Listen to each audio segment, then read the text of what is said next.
همچنانی که شکوه و جلال کشتی معروف تایتانیک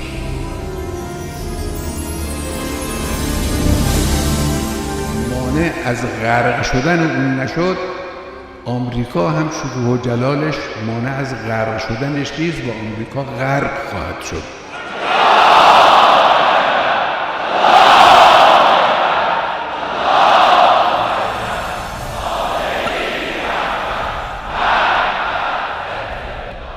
ما با هیچ ملتی به عنوان ملت مخالفتی نداریم، با هیچ نژادی، با هیچ ملتی.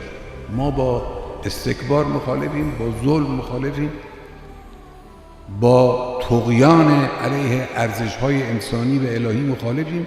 امروز آمریکا مظهر اینهاست، مظهر ظلم است، مظهر استکبار است، لذاست که در دنیا هم منفور است.